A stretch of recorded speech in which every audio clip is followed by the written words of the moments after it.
Hey up everyone and welcome back.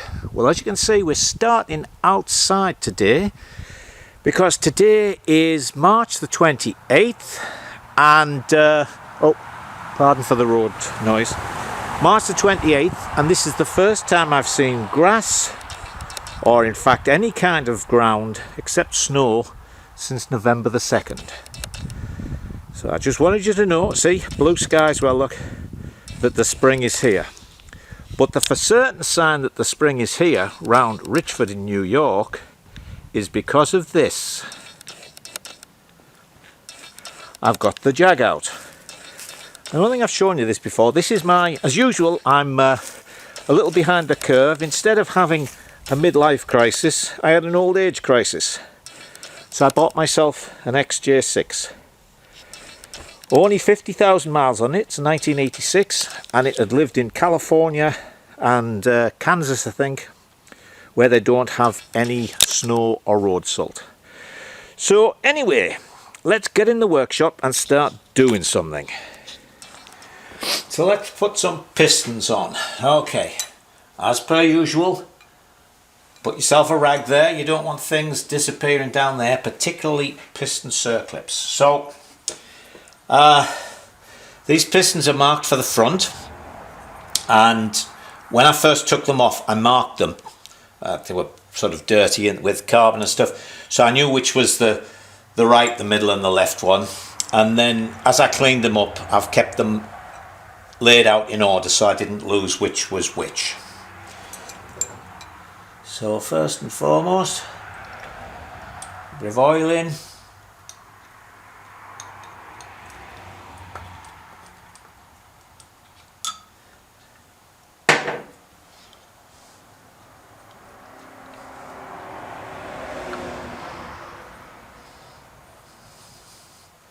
I've got a feeling I must have taken this one off last.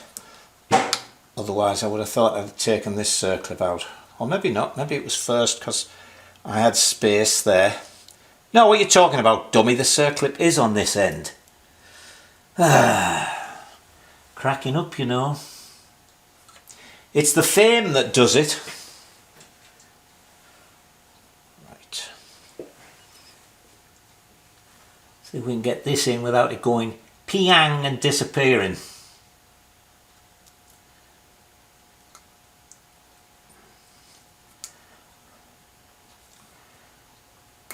That's why I'm trying to put it in just with my fingers rather than a screwdriver or anything, because that's when they tend to just slip off the screwdriver, there it goes, and disappear.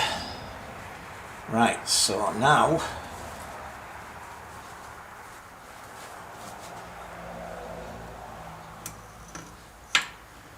if I get the middle one up,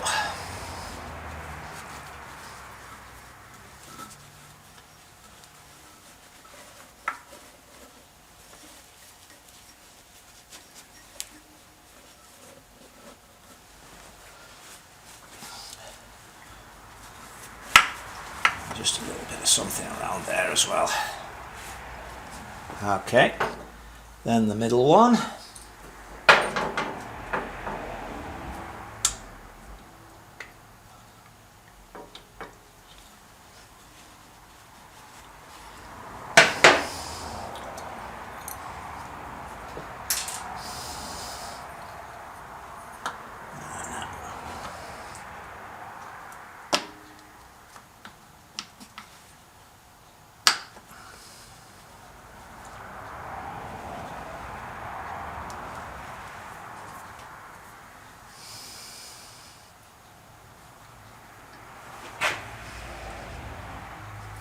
You just put these in, put one end in. See, these are the type without little ears on, so it's just like a wire loop. So you put one end in and then gradually work it into the groove.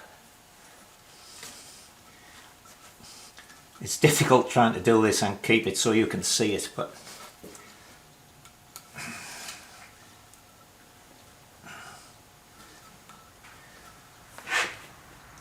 there it is. You see it's gone in. I hope you can see it's gone in most of the way, and then slowly we work our way around to the last bit.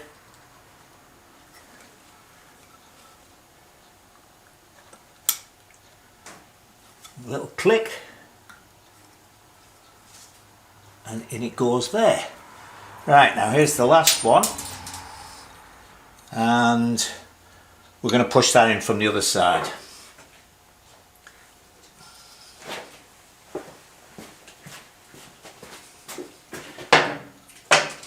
Right.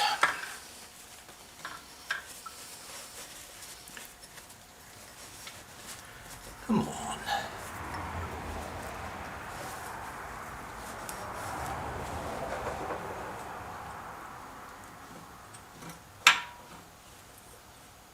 There we go. That.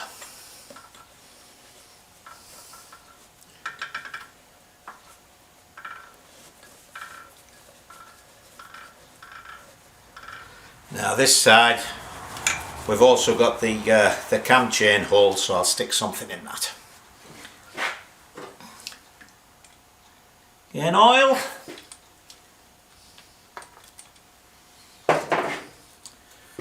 Piston the right way around.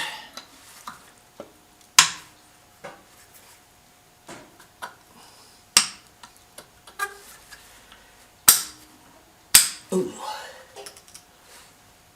In it goes.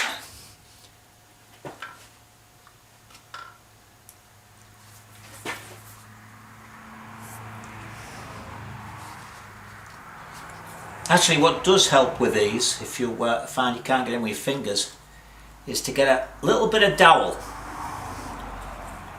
Put a very slight notch in it, and you'll find that that'll push them in, and it's sort of not as liable to slip off as metal on metal is.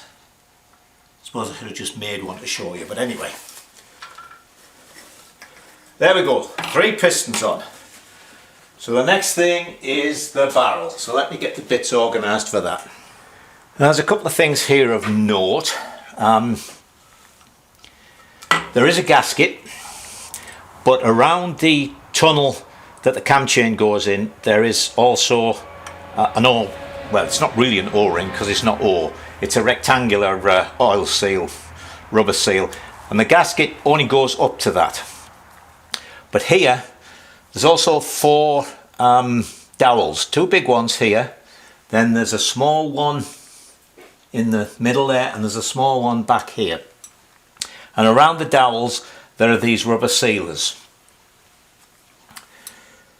So we'll pop this on, and of course, as usual, as those of you who watched before know, whenever I use gaskets, I always grease the surfaces that they're going on. Softens the gasket, makes it a lot more pliable to get squished down, but also if you're the one that ever has to take it off, they come a lot easier. So I'm going to rub some grease around the top of this gasket, and then I'll get the barrel and we'll see how easy it is to slide a barrel on here. Now, I've set the piston rings at 3 different positions for the opening. You stagger them sort of 2 o'clock, 6 o'clock, 10 o'clock. I mean, you could choose any you wanted, but that's just the way I normally do them. Now, as well as the gasket and the various things you've seen, they also have an O-ring on the bottom of each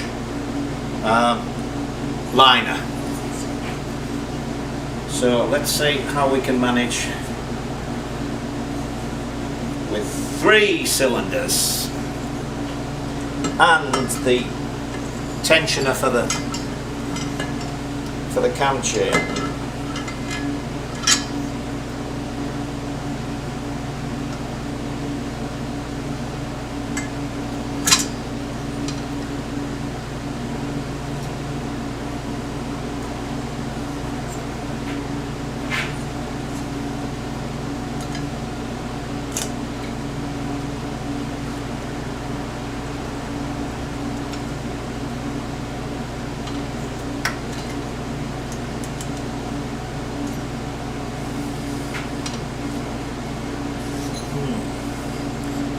one of those instances where a ring compressor would have been of use. Actually, this one's going on first.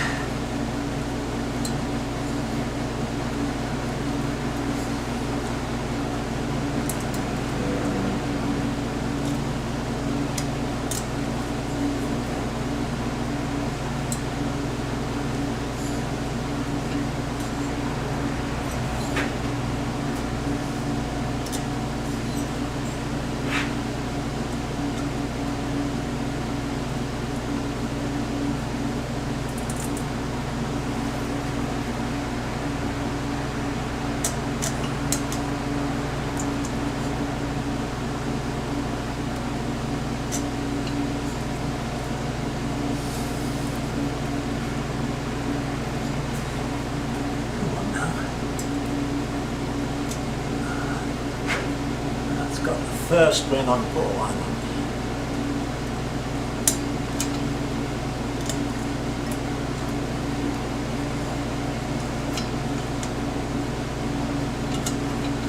Okay, so far so good. Now we're down to second ring.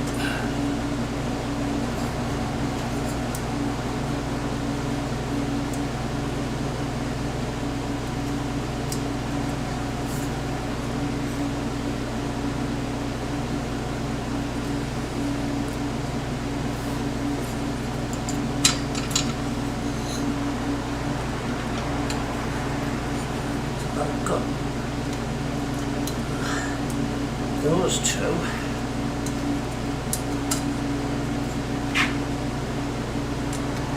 Right, that's two in.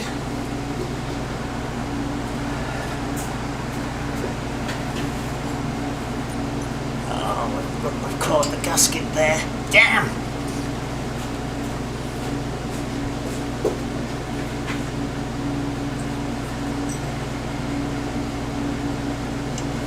Oh! Bugger, isn't it always annoying when that happens? Look, we were fine, but we caught the gasket, and now getting it off the gasket, this piston's popped out. Alright, let's go again.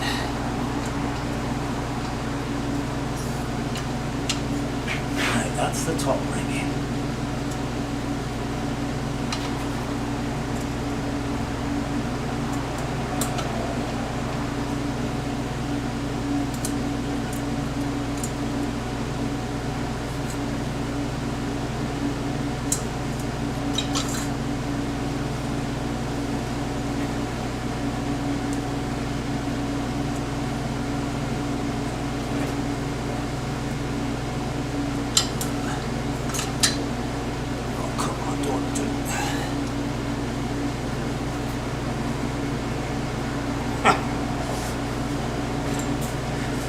Hey, I tell you what, it's a lot easier doing BSA singles.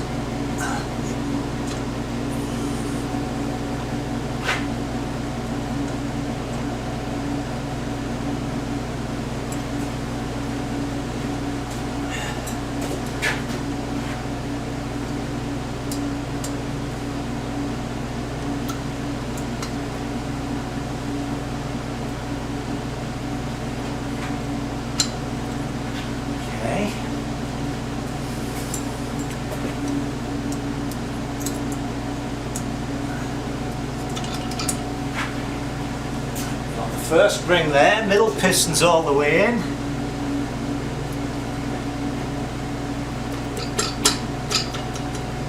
That's virtually all the way on.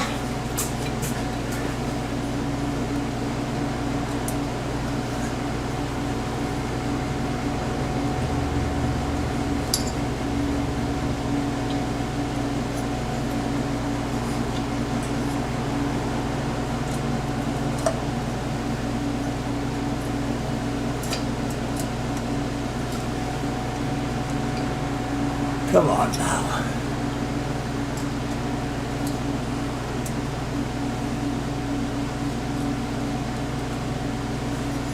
That round, so it's nice and vertical.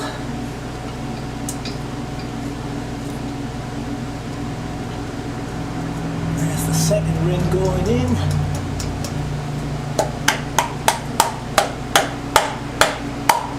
got it.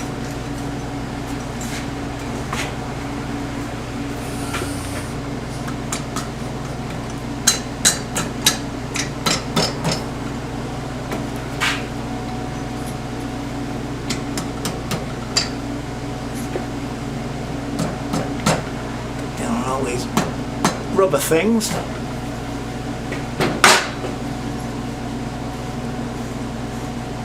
There we go. That wasn't as bad as I thought it might be.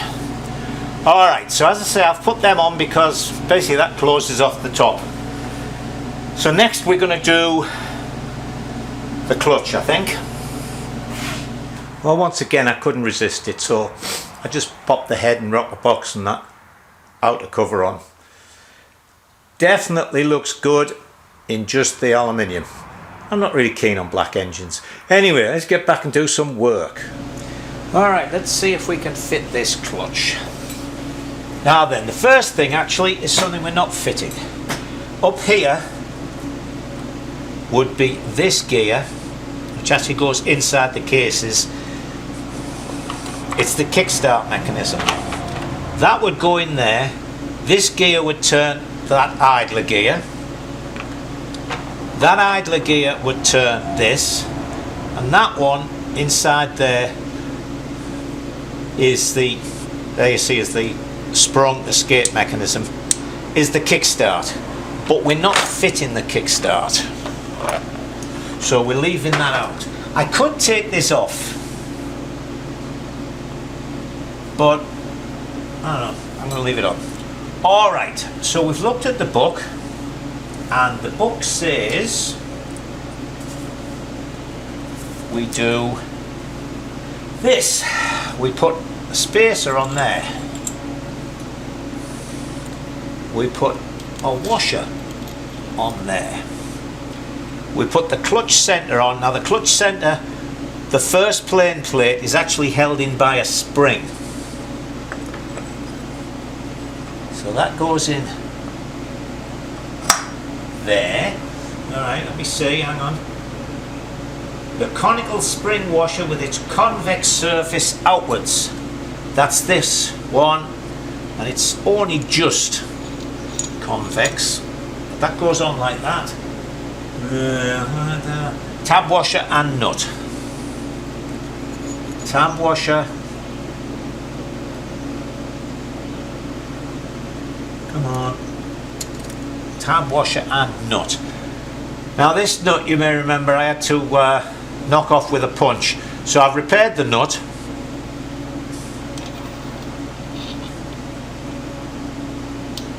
That goes on there, and no, this isn't going to work.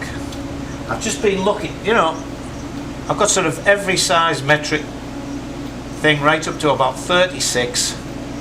This is a 32, and I do not have a socket, because what I was going to do was bore the centre out the socket, put it on a piece of tube, weld it on a piece of tube, and make a long deep well one. No, the only thing I've got is a 32 spanner. That won't go on there. I'm not going to do this with a punch. Let me turn you off, and I'm going to come up with a tool so that I can actually fasten that on there. Alright, it turns out that 1 1/4 inches is basically exactly 32mm. So I made up a little extension. It's actually still warm. Goes on there. Good old sprag. This Enfield one's proving handy for a lot of things. Goes in there.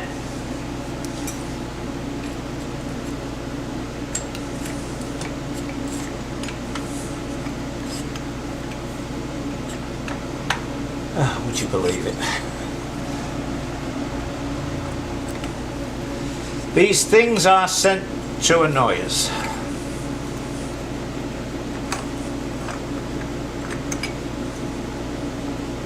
Now it doesn't give a torque for this, and the other thing of course is it's got a lock washer, so once it's on tight we'll just turn the tangs of the lock washer over, and that one's done. So let me get some pliers to turn them over. Now I've folded over a couple of tabs, so we're alright there. So the next thing we put in is this crossbar here. It goes in like that. And then this big thick washer which goes in like that.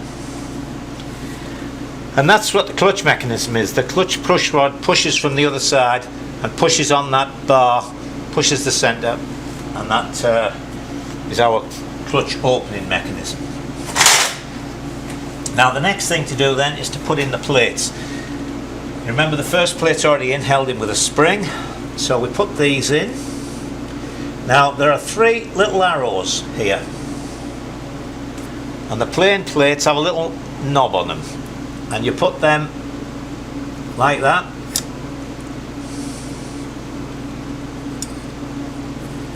Then the knob goes to the next little arrow, etc, etc. A lot of very small plates.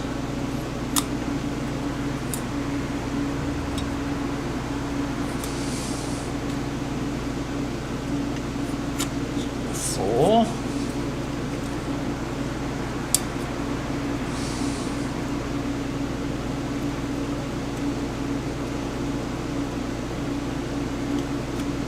Number 5.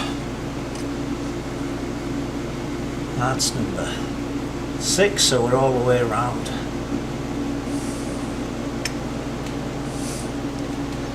Now I'll let you in a little secret here. I was having a look at this earlier because I wasn't sure how it all went together.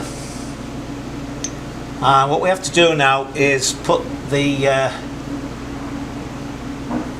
little lugs, or whatever you want to call them, on these plates so that this will go on, because those go into here. So I was just checking, because it says to try it with this before you put the centre on. But what I found was, you push that on, you get them all lined up, when you pull it off, they all come off with it. So what I am going to do is I am going to put this plate on, even though they say not to yet. Because of course what they're thinking is, you put it on, you tighten all the screws up, and then you can't move those to line them up. But what I found was, if you put a couple of them in and just take up a little tension, you can still move the plates around. But of course, when you take the thing off, it doesn't pull the plates with it.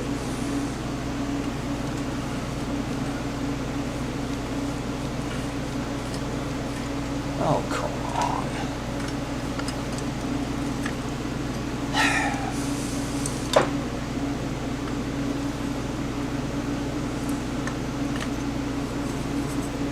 Oh, look at that.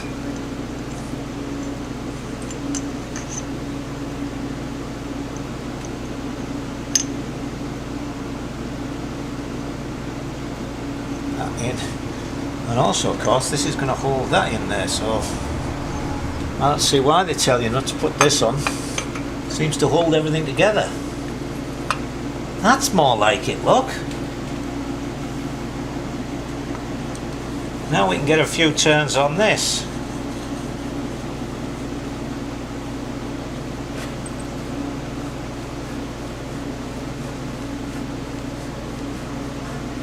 There we go.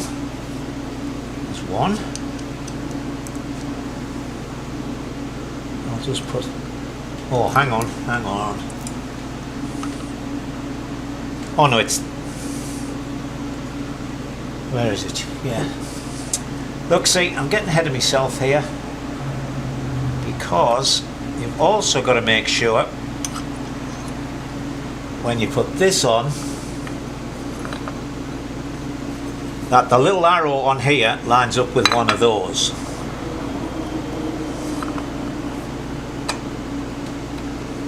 Right.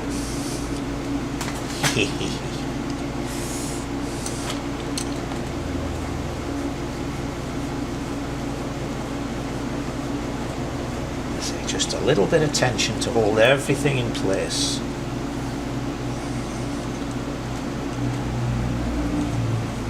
And the screws catch before you have to compress the springs, which is always nice. I hate the ones where you've got to push the spring in to get it on.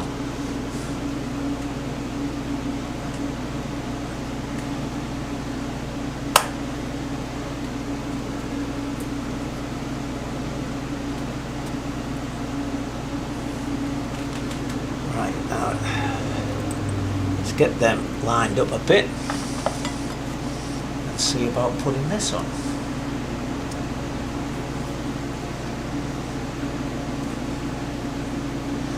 This is going to be one of those things which is going to take a bit of jiggling and joggling. See, it's going on, but I don't want you hanging around for ages.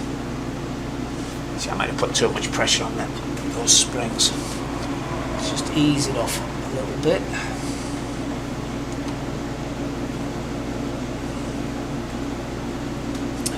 So, I think what I'll do is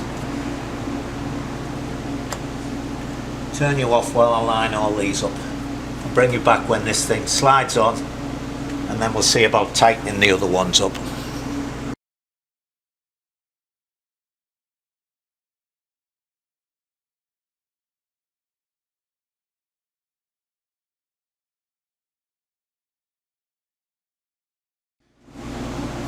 All right. That now goes on all the way.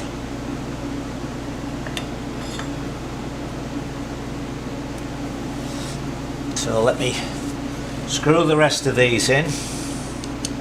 I was intrigued to learn about this JIS head for some of these, cross-headed screws. I'd never heard of it, I must admit. So thank you for telling me about that.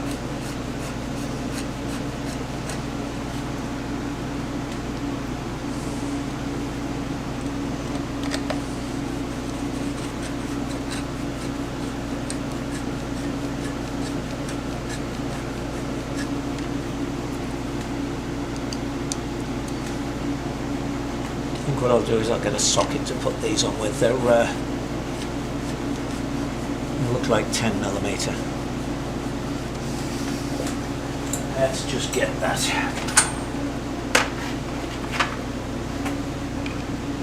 Yes, they are. That, and that.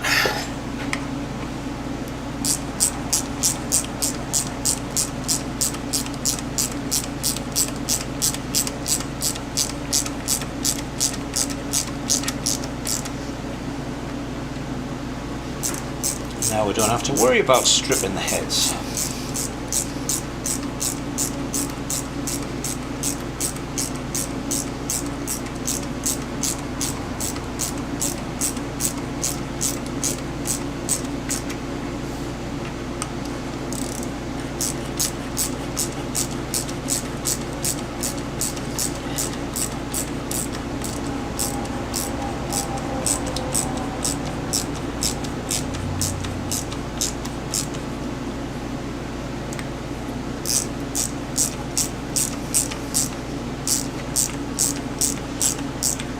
Now then, we've got a couple of grooves on here, I can see, for circlips,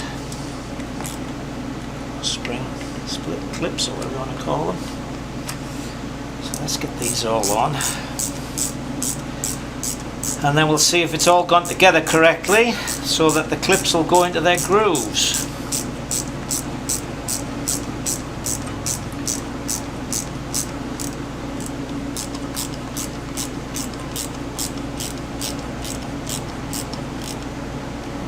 Tight. That's tight.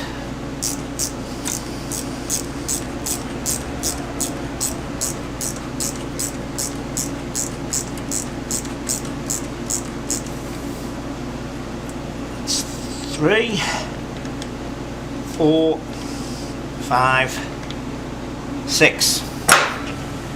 Right. Done that, done that. So now we have circlip and washer to go on there. Circlip and washer. Washer.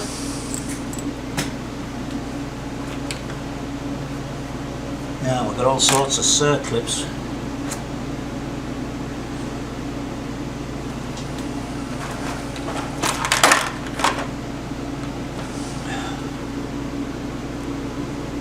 That looks like the one, because that one is a bit too big and the others are even bigger still. So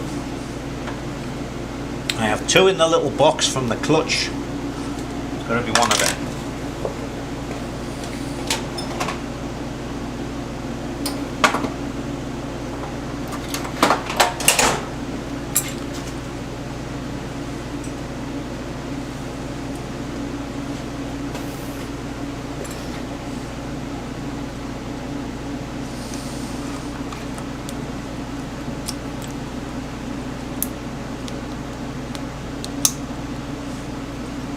Okay, there's that.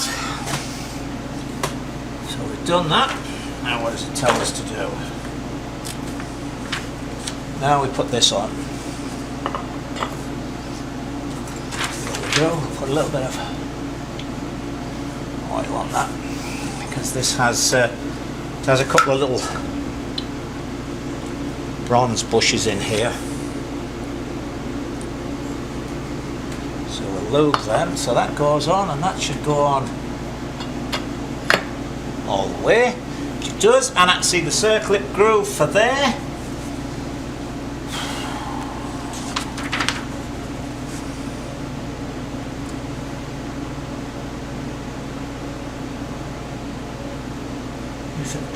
Secure the housing by means of the washer and circlip. Okay. Well, I've got the circlip, but I don't have a washer. So let me go and find that. Alright, found that. So that's on there. We have the other small one of these.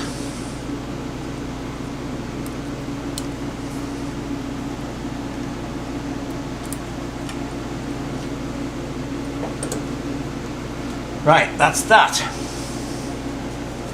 It's all looking good. What goes on next? High volt chain and driven sprocket, and then the shock absorber in the centre.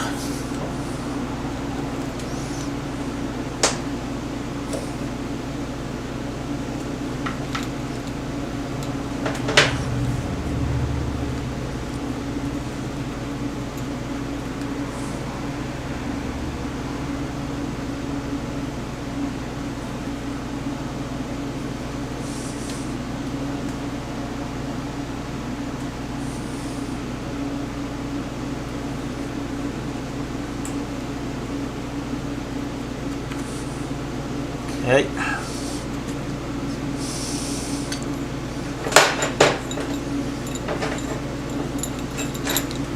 that goes on there like that. I was wondering how they were going to get this on without it being too tight. So that's how. That goes on nice and loose like that.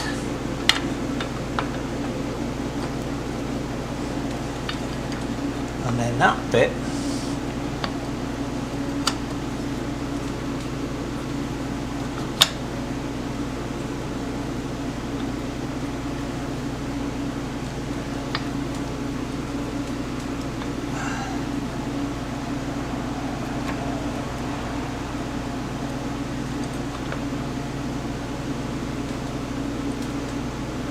oh, I see, there's 3 slots there and 3 teeth there, so we've got to get everything just right.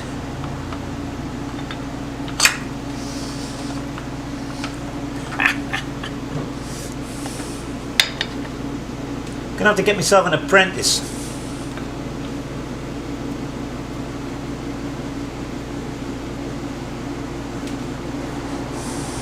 So what we'll do, look, we'll turn that round. So one is right at the top,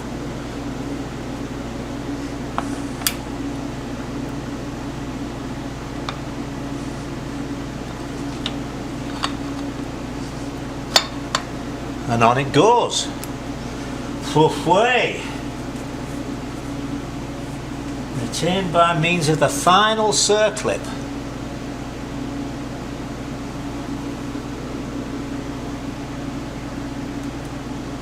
Just go in there, which is that bigger one.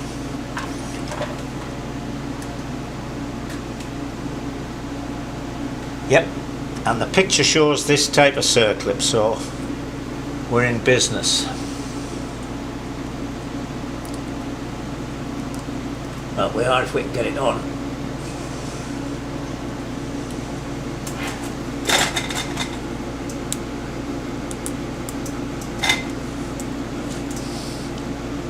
Pins through too far.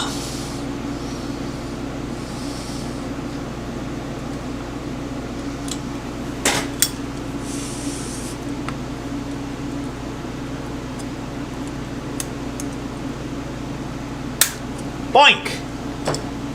Well, bugger me, look at that! Fit the outrigger bearing. Now what did come in the gasket set, let me move you out a bit here. What did come in the gasket set was a new little rubber thing that went in there. So we've got that. Where the hell does that go? It goes like...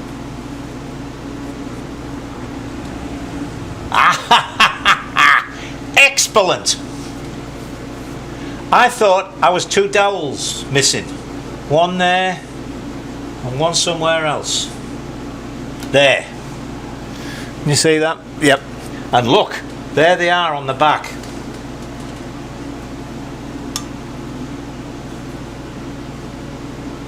Hang on, they go there.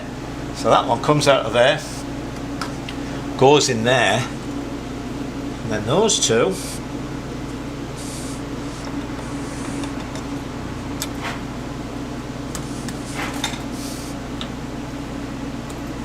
well, will you look at that? Will you look at that?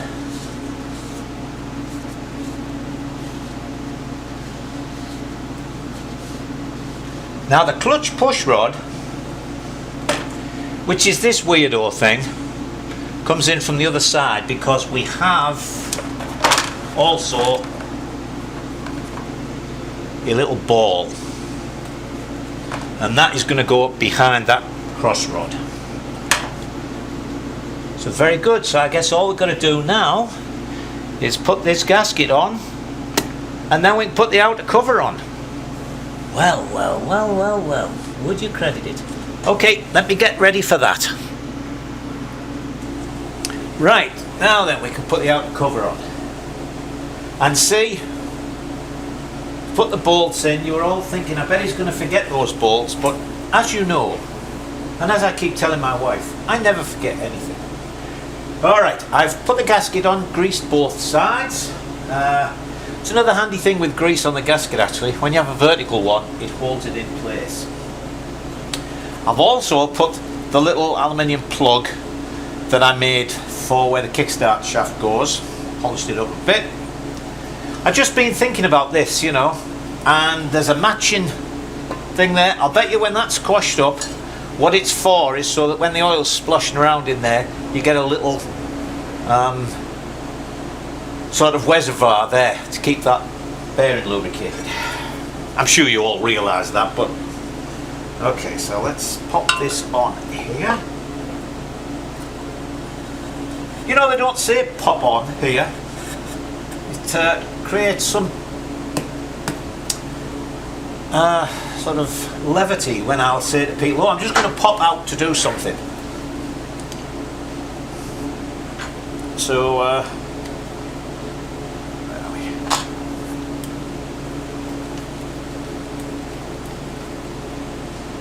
We'll put these in.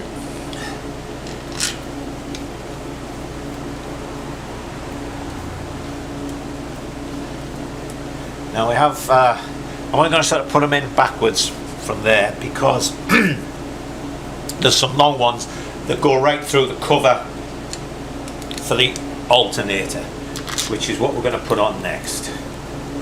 Well, probably not, looking at the clock and knowing what day it is. So anyway, let me just fasten these up and then we'll move on again. And the last thing to put in for the clutch is the actual push rod. So we'll put a bit of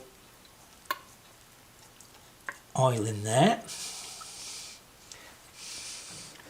The ball goes in,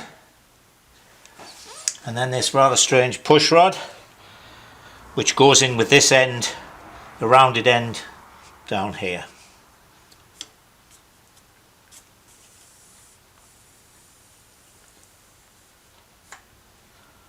There we go. So the next thing is the alternator, and that's the right hand side finished. Well, this is enough for this week, but I'll show you one thing. I kept thinking about getting some plugs for putting in here, and I thought, I know what I'll do. I really like all this blue and sort of polished metal. So I turned up a couple of plugs. I'll glue them in. Not bad, eh? Of course, some of that will actually be covered by the saddle, but I thought it was better than just sticking a plastic plug in. So, alright, I'm away for the week.